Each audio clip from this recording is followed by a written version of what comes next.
આટલી એ કરવાનું છે. હું ઊભી ગયો હતો ત્યાં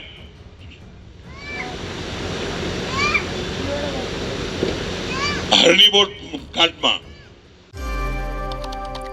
હરણી બોટ કાંડના પડઘા હજી પણ વડોદરામાં વાગી રહ્યા છે અને આ તમામ ચર્ચાઓની વચ્ચે એવું કહેવાય છે કે મધુ શ્રીવાસ્તવ દબંગ ધારાસભ્ય છે, પરંતુ જ્યારે હરણી બોટકાંડની વાત કરતાં મધુ શ્રીવાસ્તવ પણ ભાવુક થયા છે. શું છે સમગ્ર મામલો, એની વિગતે ચર્ચા કરીશું. નમસ્કાર, હું છું ઉજ્જવલ અને આપ જોઈ રહ્યા છો નિર્ભય ન્યૂઝ.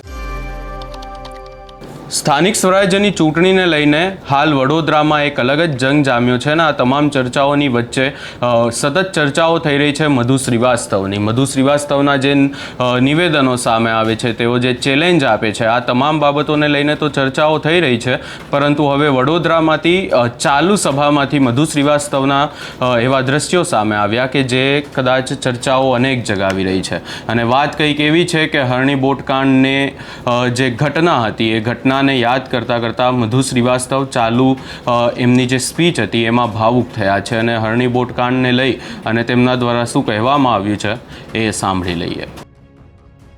અને પાછું ખેંચીને બિનહરીફ ચૂંટણી જીતવા નીકળે છે. મેં તો ચેલેન્જ કરી કે 14, 15, 16 ના અંદર મારા બધા ઉમેદવાર ઉભા છે, તમારામાં તાકાત હોય તો આંગળી લગાવીને જોઈ લો, પછી બતાવે કે 14મું વર્તન શું છે. કારણ કે આ લોકોને દાદાગીરી કરવી છે.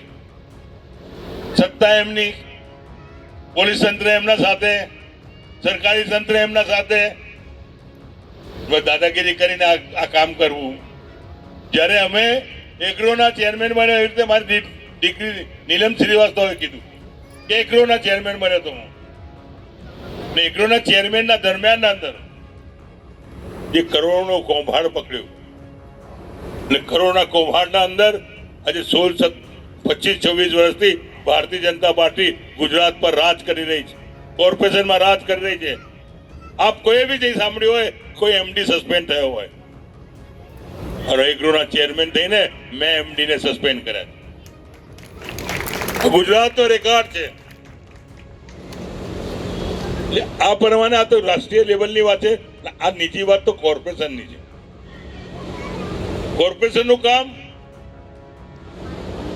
લાઇટનું બિલ વધારે આવ્યું હોય તો એનું ઓછું કરવાનો પ્રયાસ કરે, ફેરો આવ્યો હોય એને ઘટાડવાના પ્રયત્ન કરવા પડે, પાણીના પ્રેશર ના આવતો નવી લાઈન નાખવાના હોય, ડેનેજ ઉભરાતો નવી ડેનેજ નાખવાનો હોય.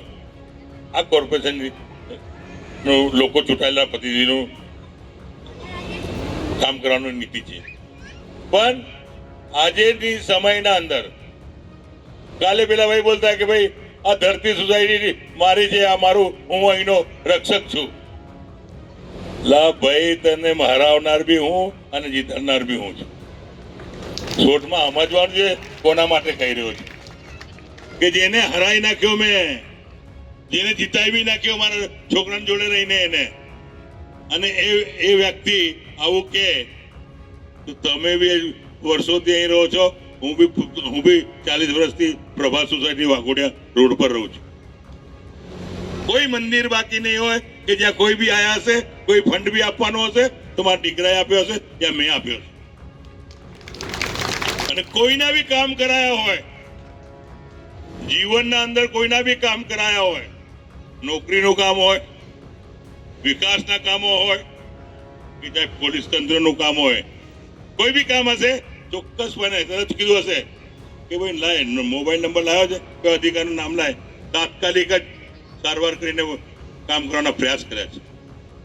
તો આપ સૌને એ કહેવા અમે આવ્યા છે કે આજે પરિવર્તન લાવવા માટે પંજાના નિશાન પર આ ચારો ઉમેદવારની આપણી સામે લાવ્યો છે, અને ચારે ઉમેદવાર અનુભવી છે, અને બીજા જે ઉમેદવાર ઉભા રાખ્યા છે જે અનુભવી નથી. જો કે આશીષ, એમને 5 વર્ષ સુધી, આશીષ જોશીએ 5 વર્ષ સુધી સતત કામ કર્યું. 5 વર્ષના દરમિયાનના અંદર જે બાળકો મરી ગયા હતા હરણીના તળાવના અંદર, બોટ કાંડના અંદર, એનું બીડું ઉચકીને અવાજ ઉચક્યો. એ રીતે પારુલભાઈને સાથે મળીને અવાજ ઉચક્યો. અને આ લોકોને ભાજપે કાઢીને સસ્પેન્ડ કરી દીધા. માનવતા કોને કહેવાય? જેના બાળકો મરી ગયા હોય એમની માને પૂછો, એમના બાપને પૂછો કે સવારે નવડાવી ધોવડાવીને સ્કૂલમાં મોકલે કે છોકરો કારે આવશે, બેટા ઘરે આવશે, અને પછી ઘેરે એમનું સબ આવે તો શું દશા થાય એ તો કહો. જો માનવતા હોય, તમે વિમાનમાં મરી જાય છે તો કરોડ રૂપિયા આપી દીધા, વિમાન દુર્ઘટનામાં મરી ગયા તો કરોડ રૂપિયા આપી દીધા. ને ખરેખર આ જે બાળકો ઓફ થયા એમના માટે કઈ કશું કર્યું જ નહીં.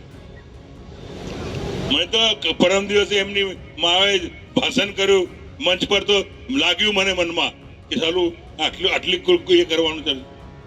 હું ઊભી ગયો હતો ત્યાં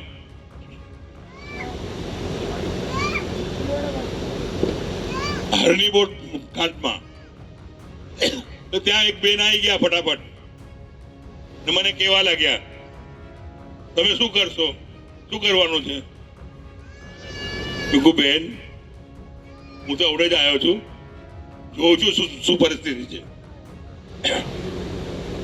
તે બેન તો એકદમ જ મને ચોટી જ પડ્યા, આમ કરી નાખો, તેમ કરી નાખો. મેં કહ્યું સસ્તી પદ્ધતિ ના લો બેન, તમારામાં હસ્તી છે, તમારામાં તાકાત છે, આ રિવોલ્વર કાઢું છું, લો બતાવો કોને મારવું છે, હું મારી દઉં છું. મારી જોડે આવશો અંદર જેલમાં? જો સસ્તી પદ્ધતિ લેવા નીકળી આવી થઈ,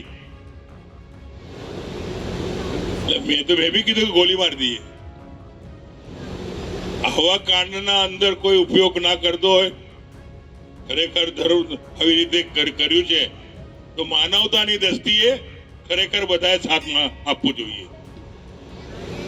એ માનવતા દ્રષ્ટિમાં આશીષ જોશી અને આ બેન પટેલ, આપણે નીલમ, આપણી પારુલબેન, આ લોકો જે સાથ આપ્યો એમને આપ સાથ આપજો. હું એ કહેવા આવ્યો છું આપ સૌને. આપણી વચ્ચે વડોદરા શહેરના પ્રમુખ શ્રી, વાત હતી બોટકાંડની. બોલવું તો ઘણું છે મારે કે ભારતીય જનતા પાર્ટીએ ઉપયોગ કરીને હમણાં નિચોડી નાખ્યો અમને, અને એને માટે હું વડોદરા શહેરના અંદર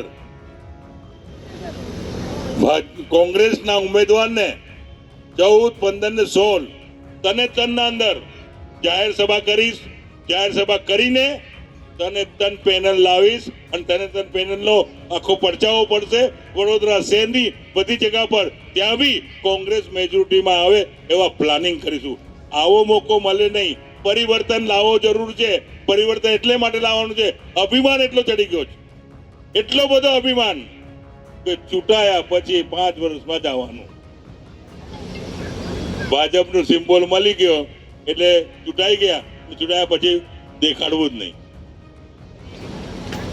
બોલવું ઘણું છે, બોલનારા આવી ગયા છે. બોલવું ઘણું છે કે ભારતીય જનતા પાર્ટીના અંદર સ્વાર્થી લોકો આવી ગયા છે. જૂના જે હતા હટી ગયા, લાલકૃષ્ણ અડવાણીને હટાવી દીધા, પછી અમારે નલિન ભટ્ટ હતા એમને હટાવી દીધા. જે લોકોએ ભારતીય જનતા પાર્ટીમાં તન મન ને ધનની બાજી લગાવી એમને તો દૂર જ કરી દીધા. આ નવા આવી ગયા કે જેને ખરેખર કઈશું બલિદાન બી નથી આપ્યું. દેશને આઝાદ કરવા કોંગ્રેસે સરકાર દેશને આઝાદ કર્યું. બધી જ રાષ્ટ્રો મળીને, હિન્દુ, મુસ્લિમ, શીખ, ઈસાઈ બધાએ મળીને દેશને આઝાદ કર્યો. આ તો બનેલી થાળી પર આવી ગયા અને કરપ્શન જ.